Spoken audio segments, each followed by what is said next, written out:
What is going on, guys? I'm back with another video. This will be the second for the night. It is late. I got off of work. I am cleaning up as I go, so I'm sorry about that, guys. Got company coming over tomorrow. I haven't been with y'all. I haven't posted any update videos here lately. There's Max. I have been super busy at work through this whole crap, you know what I'm talking about. Doing side jobs. I've just had too much to film. It's one of those bring it in, do 3 hours worth of work, and turn around, and it's not really worth my time to film it. Update on Aquaman. I've done the new winch rope. As I said in the last video, I've done brakes. My winch rope broke. I went out riding, and my brakes failed, and I didn't really realize it because I don't do a lot of hills. I was parked up on a hill, almost at a 45-degree angle, and my brakes would not set. They would not work at all. Did fix the coolant leak finally. Took forever, but I fixed the coolant leak. It was right here. Just put a new clamp on it, boom, done. So no more losing coolant there. I did get a new front piece, plastic piece here for the center because my radiator relocate is coming off. I'm getting it repowder coated because the paint is starting to chip and fade. I'm going to get it powder coated, not repowder coated, but as you can see, there's some chips there, some chips here, some chips here that are starting to rust right there. We'll be getting that powder coated to color match the bike. And I should have done it when I had it in there, but I got this new light system set up here. I had a short, and for whatever reason, it ended up being those two switches. That's why I got rid of those two switches on that side right there and moved to this. It's pretty cool. It's got a auxiliary fuse panel in the back here, right here. It's got all my fuses and relays, and it's waterproof. In there, I did get a new rear light. Got a slim row night light.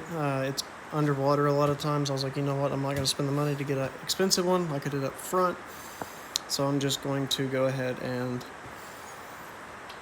get a cheap $19, $20 one, whatever it was, off of Amazon. I did mount it the same way the other one was mounted. Same little tabs. Kept my whips the same. Got a tiger tail now with a KFI winch, or KFI plate for 2-inch receiver. That'll come in handy because I do pull some stuff around the ranch as well and around the house. So that'll come in handy. I can slide the tiger tail off, slide a 2-inch receiver in there, and I can do whatever I need to do. I am getting a new gear reduction. My buddy is actually buying my 53 for his foreman that we're building right now. It's at his house. He's going to bring it over in a couple weeks, and I will do a video of full teardown on mine, how to do a 69% gear reduction case trim on mine, and then how to install a 53% gear reduction on the new body style Ranchers, Foreman's 500s. Couple things I also have done since I've seen y'all been on is I did do the high lifter rear spring. It was too mushy. I've got that set on, I think, number 3 it is. Let's see, 1, 2, yeah, I've got it set on number 3. It's stiff with the cooler on there. You can see it still sits pretty high. That cooler is actually full of water right now. I gave it an inch of lift, 1.5 inch of lift, I believe, in the rear, and I gave it an 1.5 inch of lift in the front as well, because I did them in the front. I have them set on stock, right, or actually below stock. I'm sorry, they're set on below stock right now.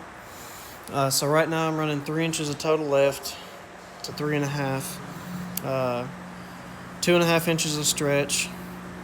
My full boards are cut to run these 33s. The only time I rub now with this setup with the high lifter is when I'm at 100% full lock. I did cut my floorboard braces off right there. That's why I don't rub any there. I did trim a lot there. That's pretty much it on the basic stuff that I've done since y'all been on here. But I'll show you all this lighting setup. So I've got the power. Had my buddy do this for me at his shop. I didn't have time to do it with all. I had probably about 5 or 6 bikes in here at once one weekend, knocked them all out, didn't have time to do it. So he did it for me. That's my ignition wire to power. It comes in, powers the box, lights up all the relays and all the fuses to the box. And then there is a wiring harness right here that you see that powers this. So my front light bar lights up on that every time I click it. My Haze Fab front lights are on the squares. So I've got them wired up to the squares. My backup light right there, I've got it wired up. It does say backup. I've got my lips. And then I recently also, when he installed this, I had him put rock lights on, and these things are bright, the brightest on the market. At night, I can have them covered in mud, and you can still see them. I've got pictures on my Instagram. If you go on Instagram at Skinny Rider, you'll see pictures of this thing lit up, showing grass, showing everything. At night, they are the brightest on the market. That's only 4, guys. No holes drilled in my plastics. If you're interested to know how I did it, just shoot me a message. There are the 2 holes right there that I said that I got rid of. That's for whatever reason the switches were messed up. As you can see, they even cover inside of here, and that is only that many. It's only 4 rock lights.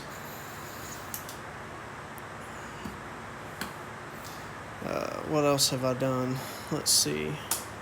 Well, when I did the high lifter springs, it pushed the shocks closer in together just enough to where